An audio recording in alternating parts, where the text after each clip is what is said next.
Olá pessoal, bem-vindos ao nosso curso de processo penal. Hoje nós vamos estudar a respeito da rejeição da peça acusatória. Rejeição da denúncia ou da queixa, quando ela deverá ser rejeitada, quais são as consequências, se existe recurso para esse tipo de decisão. Bora lá então? Primeira coisa que a gente precisa estudar sobre a rejeição da inicial acusatória é sua previsão legal. As causas de rejeição da peça acusatória estão lá no artigo 395 do Código de Processo Penal, que diz o seguinte para a gente: a denúncia ou a queixa será rejeitada quando 1. For manifestamente inepta, 2. Faltar pressuposto processual ou condição para o exercício da ação penal, ou 3. Faltar justa causa para o exercício da ação penal. Então, nessas três hipóteses aqui previstas no artigo 395 do CPP, em ocorrendo qualquer uma delas, quando do oferecimento da inicial acusatória, ela deverá ser rejeitada pelo magistrado competente. Ok? Então, vamos ver cada uma delas?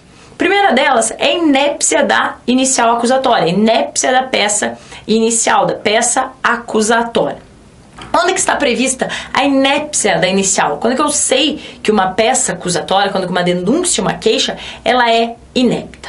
Para isso, a gente precisa dar uma lidinha no artigo 41 do Código de Processo Penal, que fala o seguinte para a gente: a denúncia ou a queixa conterá a exposição do fato criminoso com todas as suas circunstâncias, a qualificação do acusado ou esclarecimentos pelos quais se possa identificá-lo, a classificação do crime e, quando necessário, o rol de testemunhas. Então, uma inicial completa, ela deverá conter todos esses elementos aqui previstos no artigo 41 do Código de Processo Penal.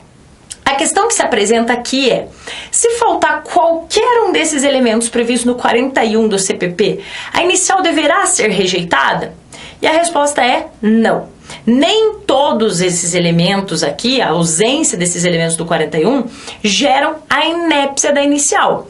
Por exemplo, se de repente o Ministério Público ele não arrolou as testemunhas lá na inicial, a ausência do rol de testemunhas não gera a inépcia da inicial, que o Ministério Público poderá demonstrar por outros meios, por exemplo, prova documental, a ocorrência do fato delituoso narrado naquela inicial acusatória. Então, o que a gente precisa ter em mente é que nem todos esses elementos aqui do artigo 41 precisam estar presentes para que a peça ela seja recebida, para que a inicial acusatória seja recebida. Alguns deles são essenciais, outros já nem tanto.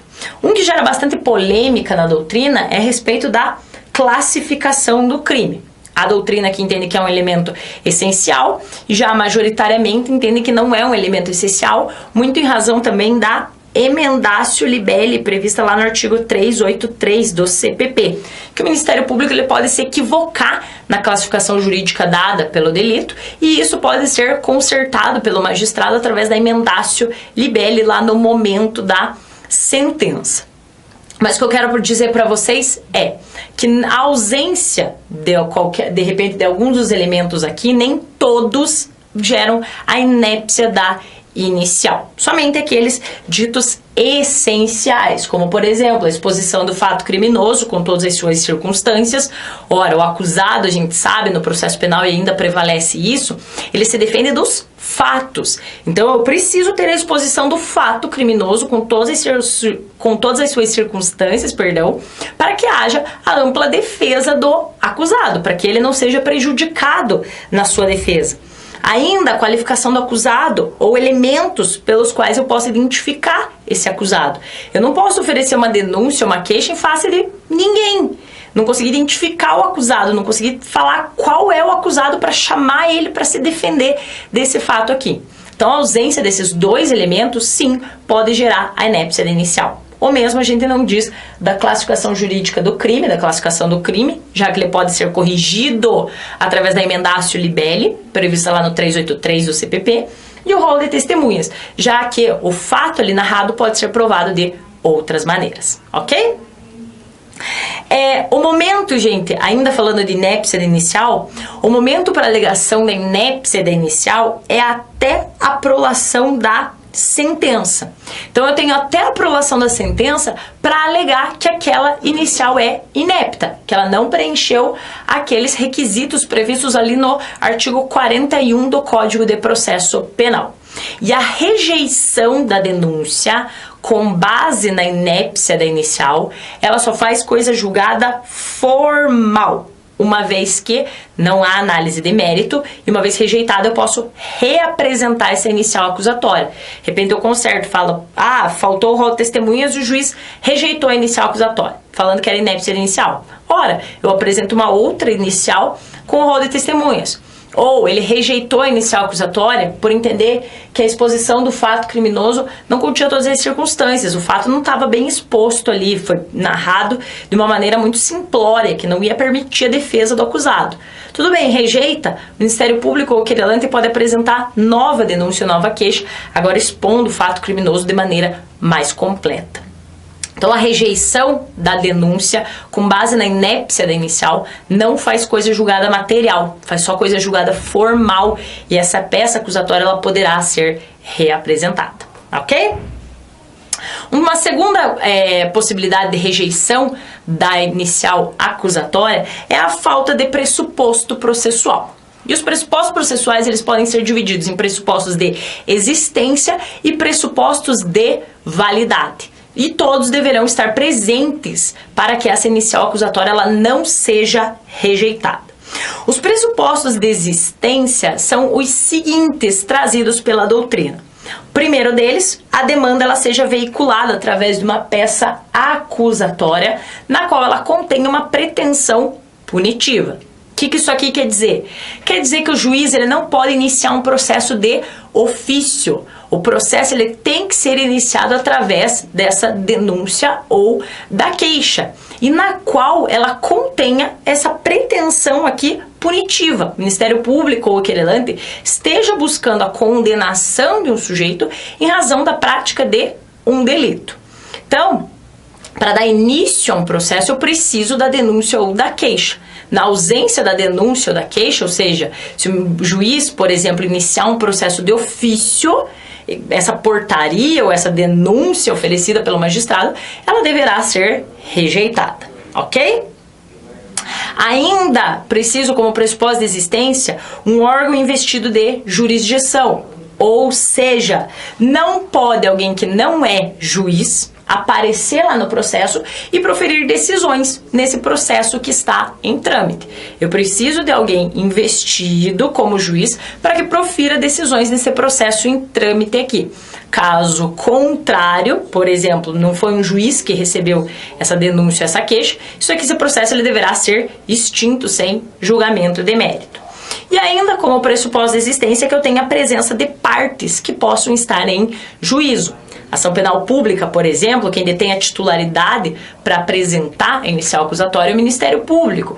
Ações penais de iniciativa privada, quem detém a titularidade para oferecer a queixa é o querelante. E sempre em face de um acusado, maior de 18 anos e capaz. Ok? Já os pressupostos de validade, eles estão relacionados à ausência de qualquer vício ou defeito de atos processuais e à originalidade da demanda. A doutrina traz alguns exemplos aqui de pressupostos de validade, como, por exemplo, a existência de um juiz competente e imparcial, a legitimidade de processo, que é a legitimidade para praticar atos em juízo, a citação válida. Então, todos esses pressupostos deverão estar presentes para que essa demanda ela não seja extinta e a denúncia, claro, também não seja rejeitada, ok? Ainda, para que essa denúncia não seja rejeitada, eu preciso preencher as condições da ação. E aqui nas condições da ação, a gente tem tanto condições genéricas, que deverão estar presentes em toda e qualquer ação penal, em todo e qualquer processo penal, bem como as condições específicas, que aí são específicas de cada processo, que não estarão presentes em todo e qualquer processo, mas apenas em alguns deles. Então, para que essa minha denúncia ela seja recebida, eu preciso preencher essas condições da ação aqui, ok?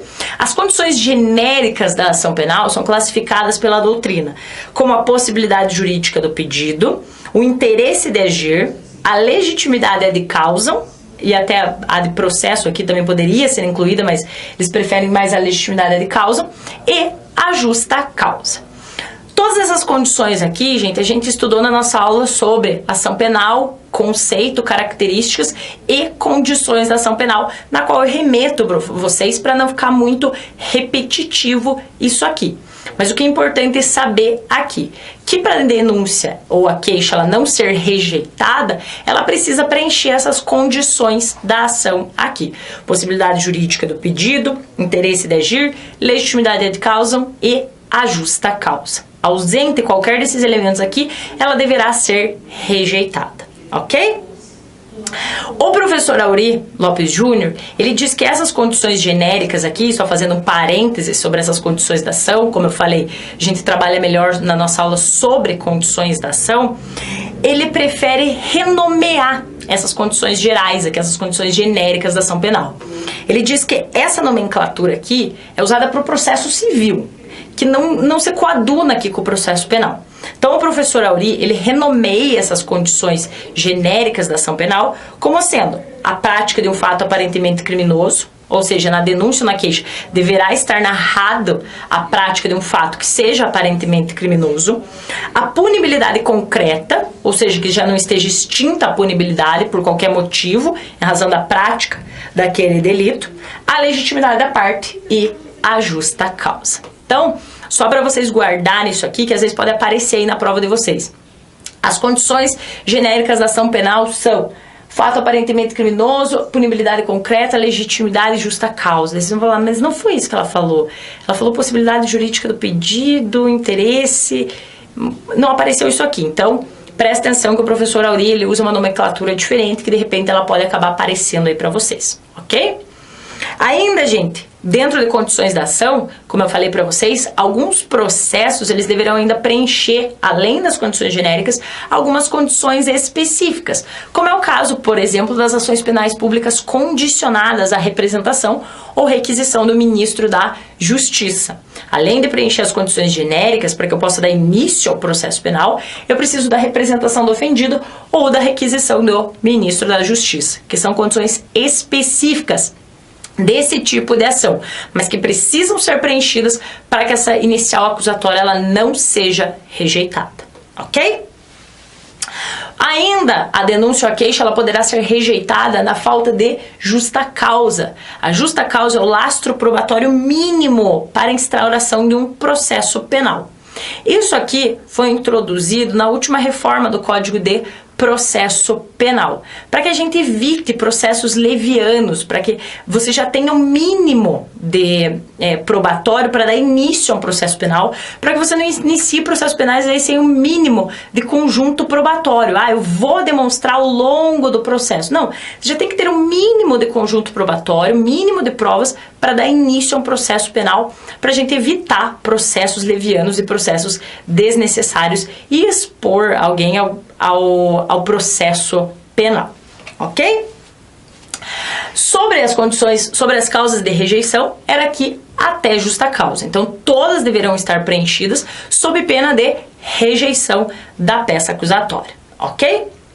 A pergunta que a gente faz agora é: a possibilidade de rejeição parcial da peça acusatória?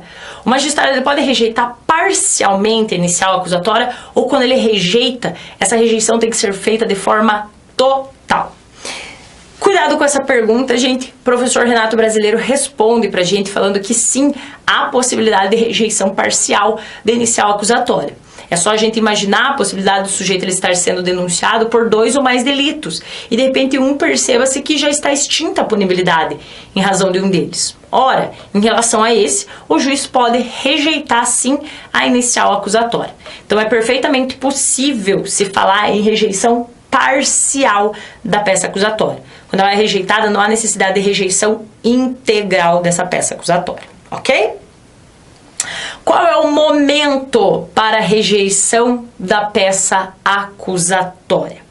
O momento para a rejeição, via de regra, é logo após o oferecimento da inicial acusatória. É oferecida a denúncia ou a queixa pelo Ministério Público ou pelo querelante. Essa denúncia ou a queixa, ela vai para o magistrado fazer a análise dos seus pressupostos de regularidade, se vê se essa denúncia ela está regular, se ela preenche todos os pressupostos necessários para ser recebida. Ausente qualquer um dos pressupostos, lá e presente um daqueles pressupostos do artigo 395 que a gente viu ali, essa denúncia ela deverá ser rejeitada e não recebida. Então, o momento para a rejeição da inicial acusatória é logo após o seu oferecimento, já que ela é oferecida, vai conclusa para o magistrado, e o magistrado, naquele momento, decide se vai rejeitar ou se vai receber. Ok? Então, se estiver presente qualquer uma das causas do artigo 395, presente qualquer daquelas causas lá, o juiz ele deverá rejeitar a inicial acusatória.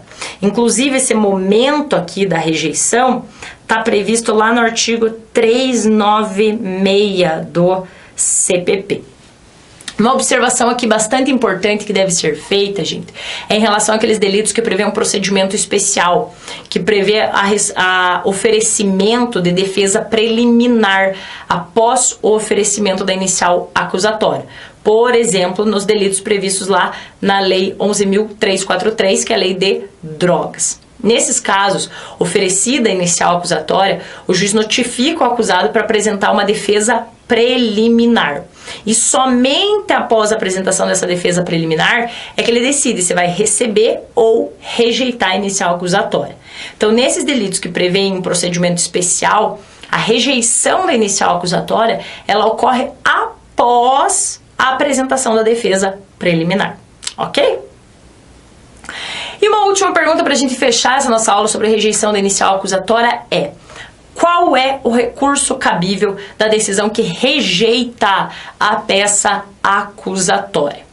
E cuidado com essa questão aqui, que rejeitada a denúncia ou a queixa no juízo comum, o recurso cabível será o recurso em sentido estrito, previsto lá no artigo 581, inciso 1 do Código de Processo Penal.